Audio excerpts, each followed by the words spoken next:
Jangan mengucapkan saksi dusta. Damai sertamu. Dikatakan jangan mengucapkan saksi dusta. Apakah yang lebih memuakkan dari seorang pendusta? Tak dapatkah kita katakan bahwa dia secara kecil bersekongkol dengan ketidakmurnian? Tentu saja kita dapat. Seorang pendusta, aku berbicara mengenai seorang pendusta dalam perkara-perkara serius adalah keji. Ia membunuh reputasi dengan lidahnya. Jadi dia tidak berbeda dari seorang pembunuh. Tidak, dia lebih dari seorang pembunuh. Seorang pembunuh membunuh hanya tubuh. Seorang pendusta membunuh juga nama baik, kenangan akan seseorang. Dia karenanya pembunuh ganda. Dia adalah pembunuh yang tidak dihukum sebab dia tidak menumpahkan darah. Tapi dia melukai reputasi baik orang yang difitnahnya maupun seluruh keluarga. Dan aku tidak akan mempermasalahkan kasus seorang yang mengakibatkan kematian sesamanya dengan bersumpah palsu. Bara Gehenna sudah disusun di atas orang macam itu. Aku hanya akan membicarakan mereka yang menyampaikan insinuasi, tuduhan tidak langsung palsu, dengan mengatakan kebohongan dan mengacaukan orang-orang lain melawan seorang yang tak bersalah. Mengapakah mereka melakukan itu? Entah karena dengki, tanpa alasan, atau karena serakah demi mendapatkan apa yang dimiliki orang lain, atau karena takut.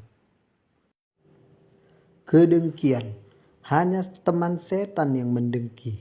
Seorang yang baik tidak mendengki, tidak pernah. Untuk suatu alasan apapun, bahkan meski dia dihina dan disakiti, dia mengampuni. Dia tidak pernah mendengki. Kedengkian adalah kesaksian yang diberikan oleh suatu jiwa yang sesat atas dirinya sendiri dan merupakan kesaksian terbaik sehubungan dengan seorang yang tak bersalah. Sebab kedengkian adalah pemberontakan yang jahat melawan yang baik.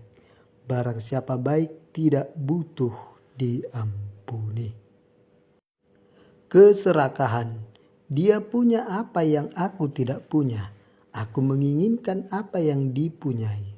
Tapi hanya dengan memfitnahnya aku dapat memperoleh kedudukannya.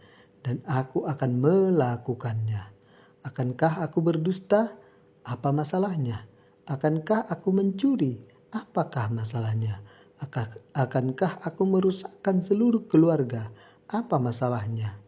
Dari banyak pertanyaan yang diajukan seorang pendusta licik kepada dirinya sendiri, dia lupa atau dia ingin melupakan satu pertanyaan, yakni, dan jika aku ketahuan? Dia tidak menanyakan pertanyaan macam itu pada dirinya, sebab sebagai kurban kesombongan dan ketamakan, dia seperti orang yang matanya tertutup. Dia tidak melihat bahayanya. Dia juga seperti seorang yang mabuk.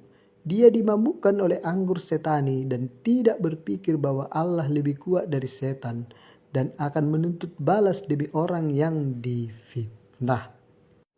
Si pendusta sudah menyerahkan dirinya sendiri pada kepalsuan dan dengan bodoh mengandalkan perlindungannya. Takut, seringkali manusia memfitnah demi membela dirinya sendiri, adalah bentuk yang paling umum dari kepalsuan. Kejahatan sudah dilakukan, kita takut kejahatan itu akan diketahui sebagai perbuatan kita. Lalu dengan menyalahgunakan dan menyelewengkan kepercayaan yang masih dimiliki orang-orang lain terhadap kita, kita merusak keadaan dan kita menimpakan pada orang lain yang kejujurannya saja kita takuti. Perbuatan jahat yang kita lakukan. Kita juga melakukannya sebab terkadang sesama kita secara tidak sengaja menjadi saksi atas perbuatan jahat kita. Dan kita ingin aman dari kesaksiannya yang pada akhirnya akan muncul. Jadi kita mendakwanya guna menjadikannya tidak disukai, dan dengan demikian jika dia berbicara tak seorang pun akan percaya kepadanya. Berlakulah pantas, dan kalian tidak akan pernah memerlukan kepalsuan macam itu. Tidakkah kalian berpikir ketika kalian berdusta, betapa suatu beban berat telah kalian timpakan atas diri kalian sendiri?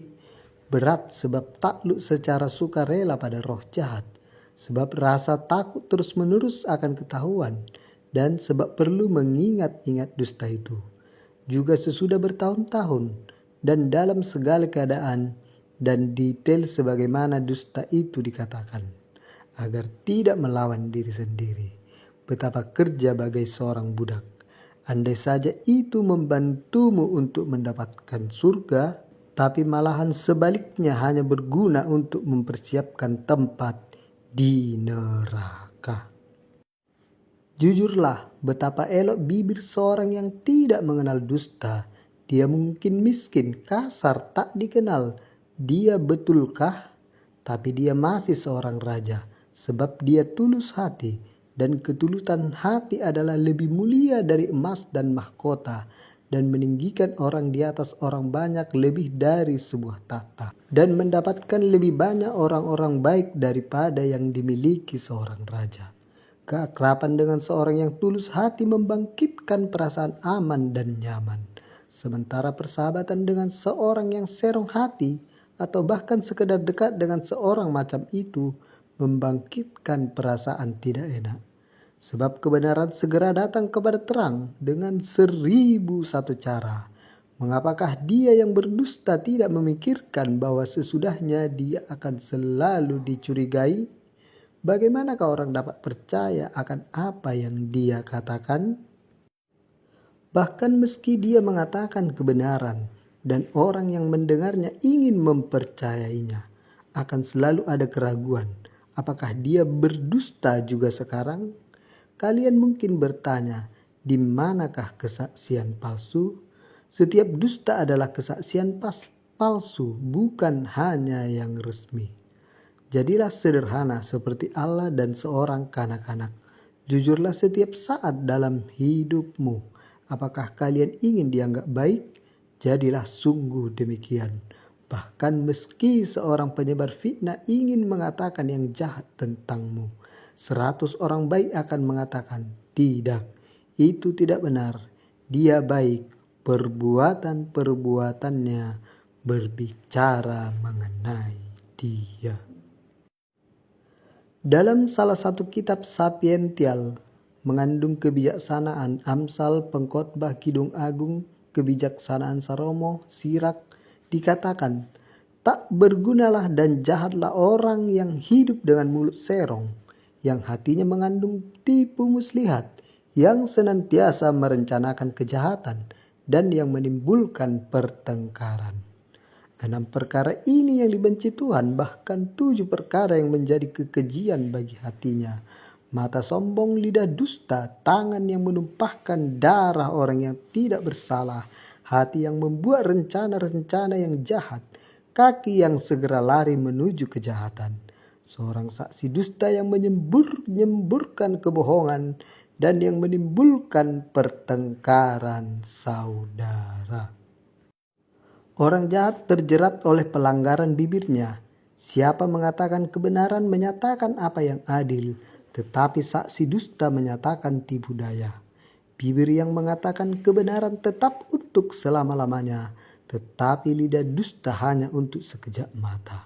Perkataan pemfitnah seperti sedap-sedapan yang masuk ke lubuk hati. Si pembenci berpura-pura dengan bibirnya, tetapi dalam hati dikandungnya tipu daya. Kalau ia ramah, janganlah percaya kepadanya, karena 7 kekejian ada dalam hatinya. Walaupun kebenciannya diselubungi tipu daya, kejahatannya akan nyata dalam jemaah. Siapa menggali lubang akan jatuh ke dalamnya, dan siapa menggelindingkan batu, batu itu akan kembali menimpa dia.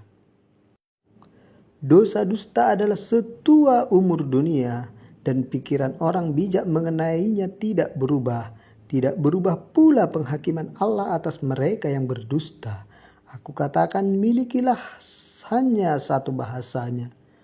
Kiranya ya-mu adalah selalu ya dan tidak-mu adalah selalu tidak, juga di hadapan mereka yang berkuasa dan para tiran. Dan kau akan menerima ganjaran besar di surga untuk itu. Aku katakan kepada kalian, bersikaplah spontan seperti seorang kanak-kanak yang secara naluri pergi kepada orang yang dirasanya baik tanpa mencari yang lain selain dari kebaikan. Dan dia mengatakan seperti apa yang dibuat oleh kebaikannya sendiri untuk dipikirkan, tanpa memikirkan apakah dia berbicara terlalu banyak dan apakah dia mungkin dicela untuk itu. Damai bagimu dan kiranya kebenaran menjadi sahabatmu.